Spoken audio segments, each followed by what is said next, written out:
اینجا چهلباختوی پشی است، قریه زیبا و آرام که در قسمت غربی ولسوالی جاغوری قرار دارد.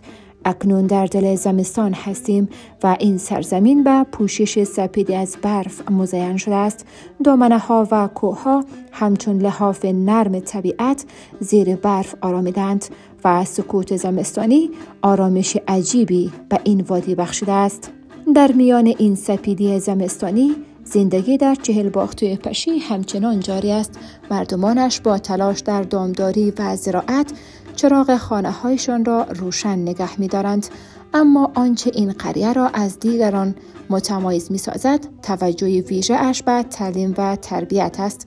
وجود دو لیسه، یک متوسطه و یک مکتب ابتدایی در این منطقه نشان از عشق مردم به دانش و آینده روشن دارد. در این هوای سرد و مناظر برفی، گرمای امید و تلاش این مردم بیش از هر چیزی احساس می شود. چهلباختوی پشی سرزمین است که نه تنها از زیبایی های طبیعت بلکه از شخصیت های ارزشمند و خدمتگزارش نیز افتخار می آفریند.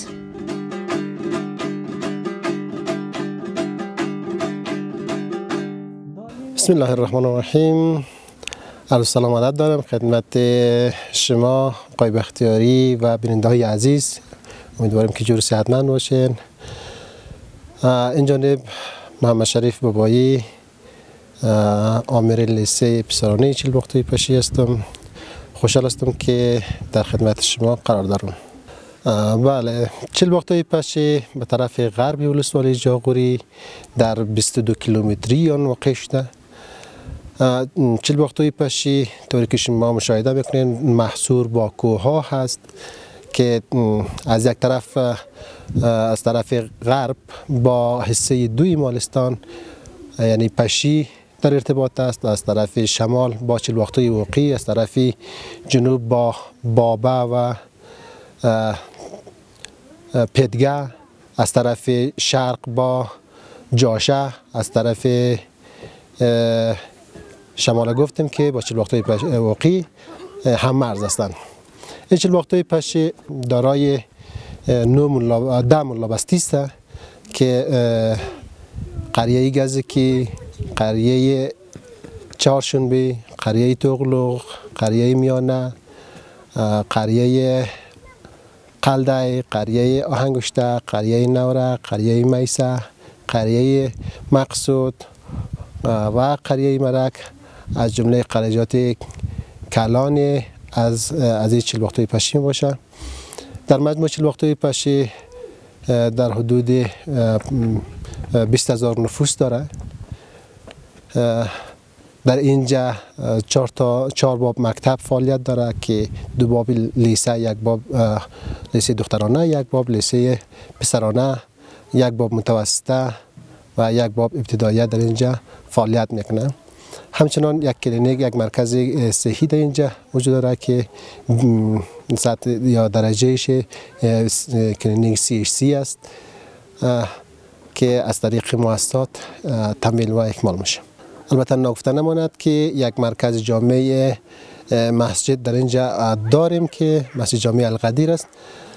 زمستان‌های چهلباختوی پشی در مجموع چون در سطح مرکز بالا قرار داره و در زمستان بسیار هوایش سرد است، طوری که در سالهای گذشته، البته سالهای دور اگر ما تا امسال مقایسه کنیم، در اون سالها اصلا مسیر رفت و آمد بیخی مسدود میشد از برفباریایی که یا یخبندانایی که داشتن، نمیتونستن که با مرکز در ارتباط باشن و در این سالها چون مقدار بارندگی کاهش یافته نسبت در سال قبل هم امسال ما مقدار بارندگی ما کم است، اما سردی و بردت هوا بالا است. در اینجا نه نسبت به مرکز سنگ ماشه اگر ما مقایسه کنیم در حدود 5 درجه سانتیگراد تفاوتش میاد. اگر در اونجا 10 سانتی صفر باشد، در اینجا -5 است. قریجات ما تعداد قریجات خود کاهش نیافته، اما سطح نفوس پایین آمده، طوری که ما شما در مردم هزاره در مجموع از لحاظ از جایداد و زمین و چیزا بسیار ناچیز داره و مجبورن باید مسافرت کنه و تقریبا نصف مردم چلباختو مسافر هستند، مهاجر هستند در کشورهای پاکستان و ایران و کشورهای غربی و آمریکا و استرالیا در این کشورها که هستند مهاجر هستند و در اونجا اسکان گزین هستند. یعنی از هر قریه اگر شما سراغ کنین تقریبا نصف جمعیتشون بیشتر، بعض قریجات بیشتر، بعض قریجات یعنی نصف جمعیتشون از اینجا کوچ کردن و رفتن. بازار چلباختوی پشی به شکل بازار محلی است. در اینجا در حدود 100 تا 120 دکان فعالیت داره که میتونه که ضرورت های اولیه از این مردم را پورا کنه. در اینجا ما اما امکانات را که بخواهیم که به دست بیاریم به شکل روزمره از این بازار چلباختو به دست میاریم که یک تعداد تجارای خیلی موفق و خوبی در اینجا فعالیت کنن و تا حد امکان کوشش دارن که نیازهای مردم را برطرف کنن. اقتصاد از این مردم بیشتر وابسته به زراعت و مالداری و همچنان وابسته به پولای فرزندان و برادرایی که در خارج از کشور زندگی میکنه وابسته هستند. اما متاسفانه مشکلات کم آبی در این سالهای اخیر برای این مردم یک چالش عمده است. نمیتونه که زمینای خود کشت کنه و از او حاصل برداری کنه.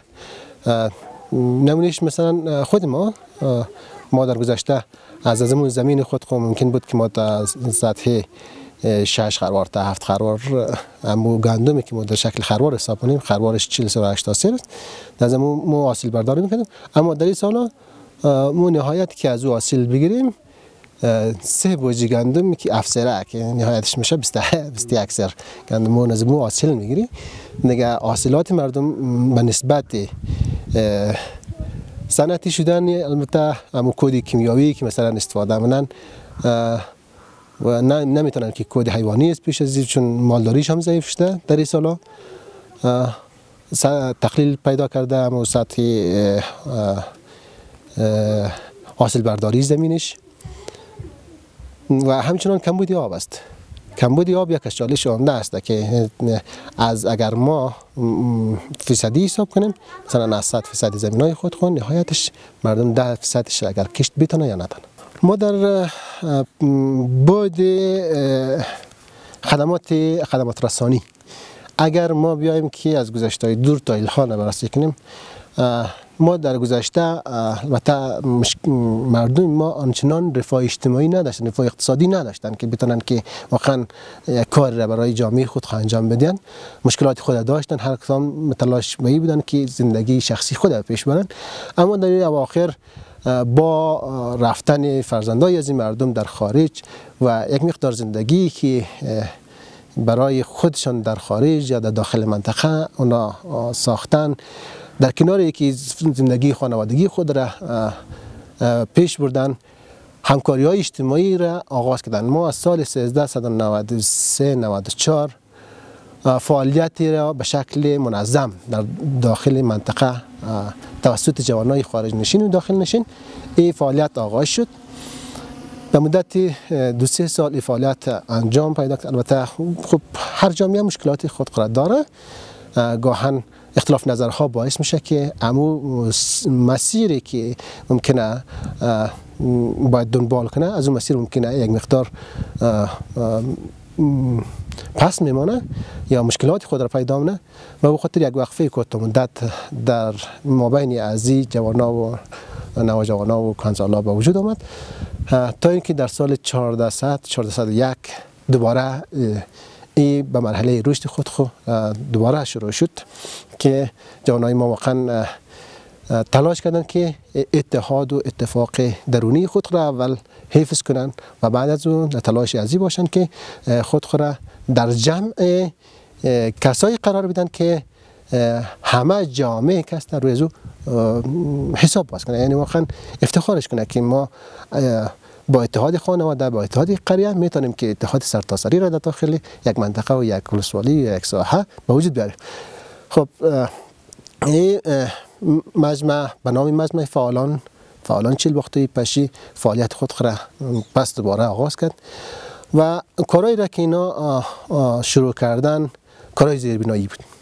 بیشتر تلاش داشتن که از لحاظ فقر زدایی و زیربنایی اینا کار کنن، مثل که کسایی که مثلا داخل منطقه فقیر هستند اول خانواده‌های فقیر را شناسایی میکردن و کمک‌هایی را که اونا در نظر میگرفتن توسط امو جمعی که در او گروه قرار داریم. ما در حدود 600 تا 700 نفر در او جمع قرار داریم که از میان از ما تاجرای نخبه را داریم، تاجرای بسیار موفق و جوانای بسیار فعال در داخل از اونا داریم که ما را در این مرحله از رشد رسانده که خوشبختانه با ترمیم سرک ها و ساخت پلچک، رفع مشکلات اقتصادی خانواده های بی‌بضاعت و همچنان ساختن کلینیک و مدرسه و مکتب و پل هایی که واقعا میلیون ها افغانی رویش هزینه شده، اینا تلاش کردن که این را به ثمر بنشانه و تا مردم از این مسیر به شکل راحت و خوبیش عبور کنه و استفاده هایی که مثلا از مکان های اجتماعی داشته باشد به شکل درستش انجام شود.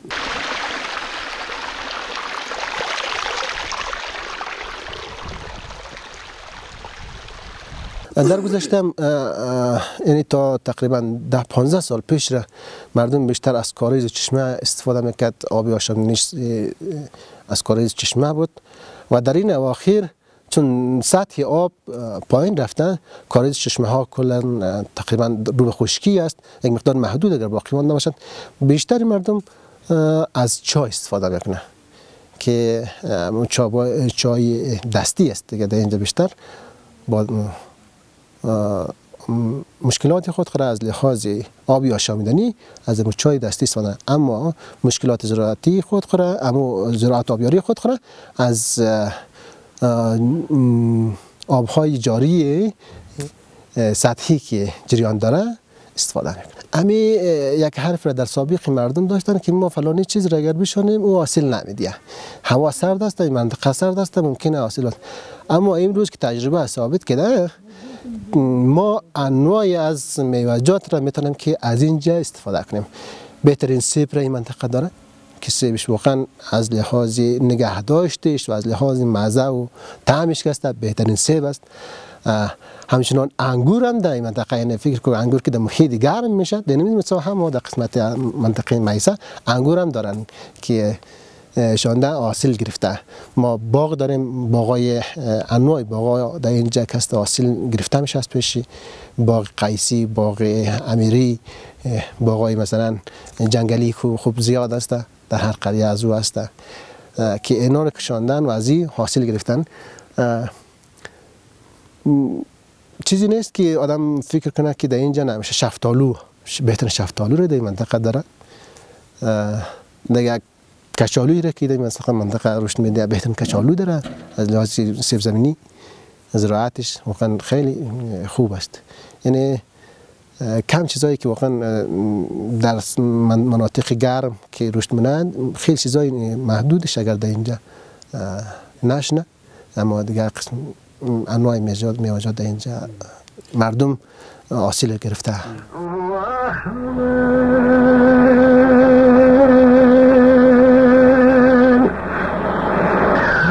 سیاهی سرما در چشمی شبه تا چکر مهره داری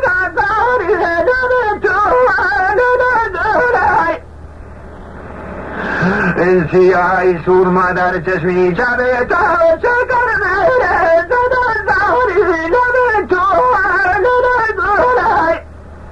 در گذشته این مردم خب زنها خب معمولا شب 14 پال میگرفتن. 14 پال با شعر و سرود کسته شروع میکنن هر کس به نوبه خود امی زنها شعر میخواندن و از داخل یک کوزه که مثلا در اونجا میماندن یا انگشتر بود یا هر چیز داخل اون با شعر و سرود اون انگشتر و چیز رو میکشیدن. ما و از اون رقم زنان البته اسمش در ذهن ما نیست که ما که در هر قریه داشتیم ما که اینمی رسم و رواج بود و همچنان کسایی را داشتیم که شاید ممکنه نمونه شده داخل قریه در داخل منطقه نبوده باشد که از هنرمند بودن، دوتار زن بودن، به شکل دوتار استفاده میکردن. مرحوم علی حسن از جمله دوتار زنای بسیار معروفی بوده که در هر محفلی در داخل جاغوری، در داخل پشی، در خارجات مختلف که است از او دعوت میشده که به دوتار بزنه و آهنگ بخونه. و بعدش مرحوم علاقه‌دار دوتار زنی معروف بوده. مرحوم قبلگاه انصاری از جمله دوتار زنای معروف بوده و همچنان پدر اعظم آقای حنیف رحیمی حاجی صاحب علی مدد از جمع آوازخوان‌ها و دوتار زنای بسیار معروف بودن دیگه که مردم در گذشته خیلی شادی و سرور زیاد داشتن که ما واقعا اگر مقایسه کنیم امروزه اونمو شادی و سرور که اونا در گذشته داشتن ما خیلی محدود شدیم از اون مرحله. یعنی همون شوق و ذوقی که مثلا در گذشته اون مردم داشتن اون شوق و ذوق فعلا کم شده نسبت به گذشته. مردم واقعا خوش بودن، شاد زندگی میکردن، اگر چیزی نداشتن هم شاد زندگی میکردن.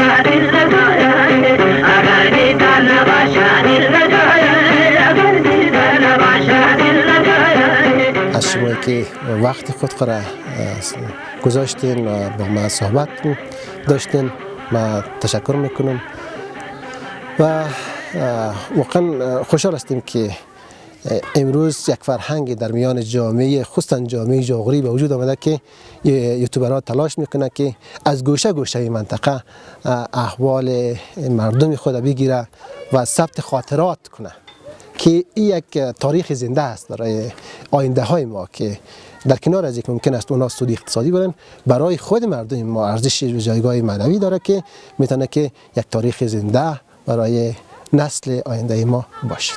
سلامت باشید. تشکر باشید.